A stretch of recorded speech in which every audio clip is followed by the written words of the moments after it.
तो जहर की ज्वाला से देवता भी भागे और राक्षस भी भागे। अब विष पीने वाला कोई नहीं रह गया। पूरे त्रिलोकी में विष व्याप्त होने लगा, लोग मरने लगे, छटपटाने लगे, सब तरफ उथल पुथल मच गई। सब चिंता में पड़ गए, क्या होगा क्या होगा। और जब सब चिंता में पड़े तो सब ने कहा कि एक ही हैं भगवान महादेव, उनकी शरण में चलो, वही रक्षा करेंगे। सब ने मिलके भगवान शिव को याद किया, आकर के भगवान शिव के चरणों में प्रणाम किया। चलिए प्रभु जहर पी लीजिए।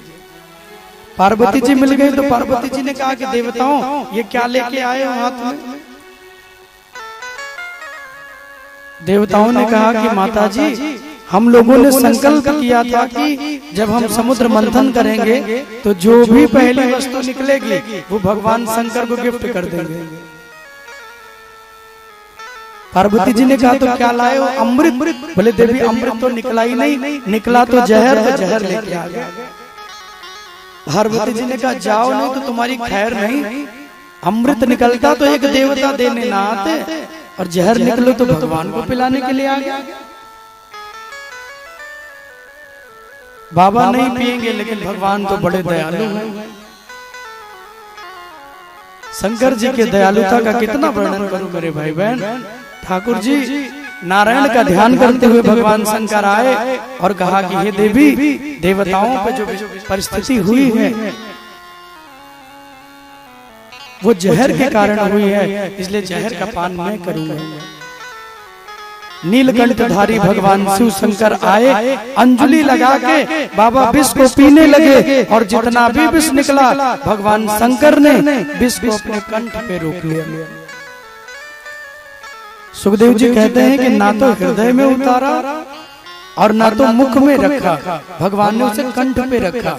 आप जितने लोग यहाँ हैं एक बात जान लीजिए, कभी भी आपको कोई अपशब्द कहे, आपको कोई जहर का घूंट पिलाए, तो ना तो उसे हृदय में उतारिए और ना तो मुख में रखिए। क्योंकि बुरी बातें अगर आपके हृदय में उतर गई तो अंदर अंदर आपको परेशानी होगी, आप जलोगे। कोई चिंता हो गई, अब न किसी से बता सकते हैं न बोल सकते हैं, अंदर ही अंदर जल रहे हैं।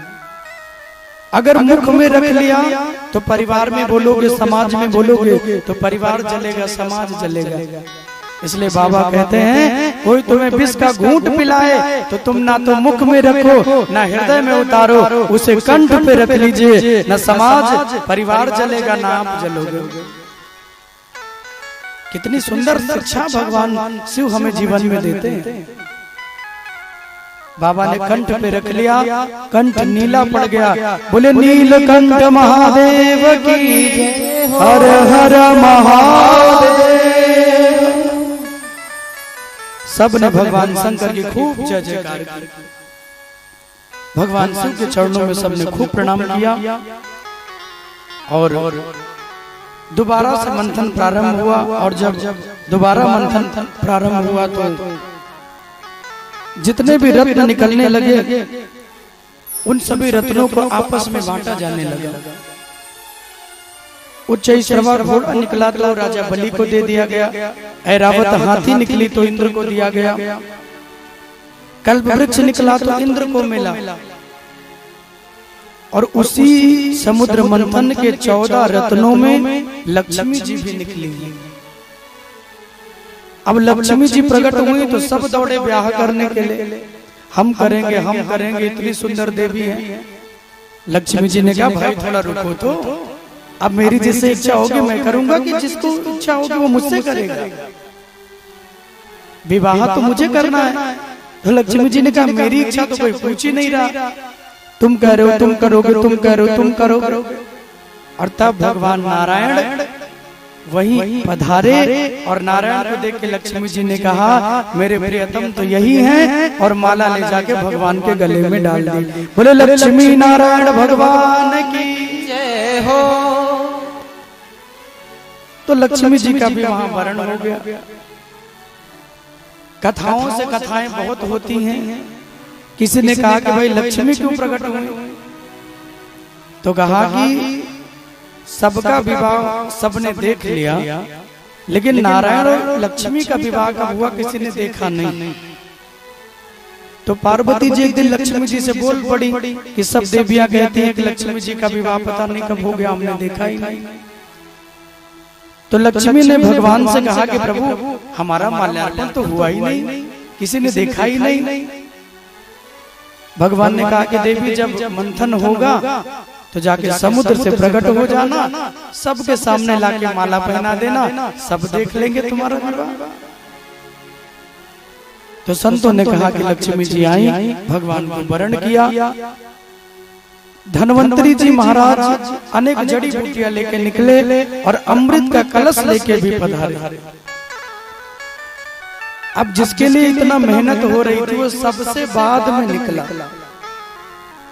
अच्छे काम का अच्छा परिणाम होता है, अच्छा फल मिलता है, लेकिन उसके लिए थोड़ा सा इंतजार करना पड़ता है। जब अमृत निकला देवता लेके चले तो झट राक्षसों ने अमृत को छीन लिया, मार मार के देवताओं को भगा दिया। देवता इधर उधर भागे, अमृत लेके राक्षस जाने लगे। अब राक्षसों में भी देखिए, राक्षसों में बुद्धि तो ज्यादा होती नहीं कि लो तुम भी पी लो हम भी पी लें। सबरे राक्षस को लगता है कि जितना अमृत है मैं अकेले पीऊंगा। क्यों? क्योंकि ज्यादा अमृत पीऊंगा तो ज्यादा दिन के लिए अमर हो जाऊंगा, इसलिए कम नहीं पीना, ज्यादा पीना है। अब जब सभी लेके भागे, जितने बलवान राक्षस से दूसरे को मार के तीसरे से छीन लिया, उनको मार के उनसे छीन लिया। अमृत बांटने का जब नंबर आया तो देवताओं ने कहा हे प्रभु नारायण, मंथन आप ही ने कराया, अब ये निवारण भी आप ही कीजिए। भगवान ने कहा कि क्या हो गया? बोले जल्दी चलिए, नहीं तो अमृत पी लेंगे तो कुछ हाथ नहीं लगेगा। तब भगवान ने एक सुंदर वेश बनाया। सुखदेव जी कहते हैं इतना सुंदर स्वरूप एक अवतार भगवान ने लिया जिसे कहते हैं मोहिनी अवतार। आज भगवान मोहिनी बन के आए और बड़ा सुंदर स्त्री का स्वरूप बना के आए। अब देखिए भगवान इतने सुंदर हैं कि कोई देख ले तो मन मोह लेते हैं। होता है कि नहीं? जिनकी फोटो इतनी सुंदर है देख के मन प्रसन्न हो जाता है। अगर वो भगवान साक्षात कभी सामने मिल जाए बंसी बजाते हुए तो कितनी कृपा होगी, सोचिए कितने सुंदर होंगे वो। भागवत जी में कहा गया कि भगवान को तो छोड़ो, ब्रज की गोपिकाएं इतनी सुंदर हैं कि उनकी सुंदरता का वर्णन नहीं हो सकता। इतनी सुंदर ब्रज की गोपिकाएं हैं। कहा कितनी सुंदर हैं? तो कहा कि दुनिया की जितनी सुंदरता है उस सुंदरता को मिला के एक जगह रख दिया जाए, सारी सुंदरता को मिला के एक जगह कर दिया जाए, वो सब मिलकर जितनी सुंदर होंगी उतनी ब्रज की एक गोपी सुंदर है, पूरी दुनिया के बराबर।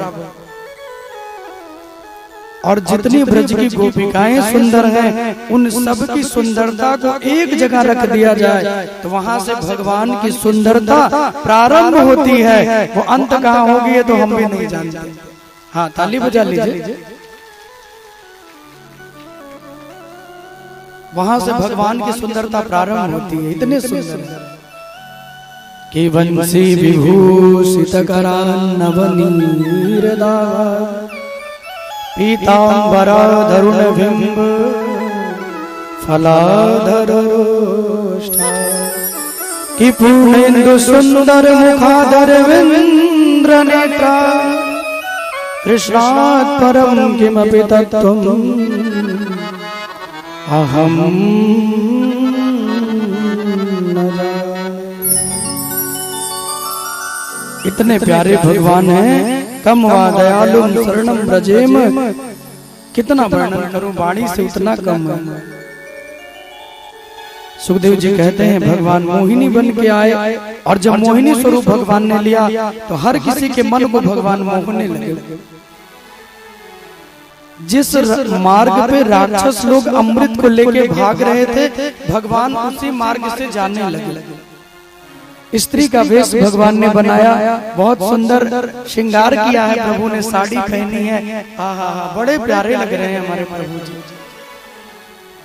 राक्षसों ने देखा इतनी सुंदर देवी, कहा कि देवी कौन हो, कहाँ से आई हो, कहा तुम्हारा नाम है? तो लक्ष्मी जी भगवान से कहती है, प्रभु इतने मोहित अवतार को लेके जा रहे हो, कहीं ऐसा ना हो कि पूरी सृष्टि तुम्हें देख के मोहित हो जाए। बड़े बड़े साधु संत ऋषि मुनि जो हिमालय की कंदराओं में भगवान के लिए बैठ के तपस्या माला जप कर रहे थे, आज मोहिनी अवतारी भगवान को देखने के लिए सबने अपने अपने काम छोड़ दिए। और धाये धाम काम सब त्यागे, मनहु रंग निधि लूटन लागे।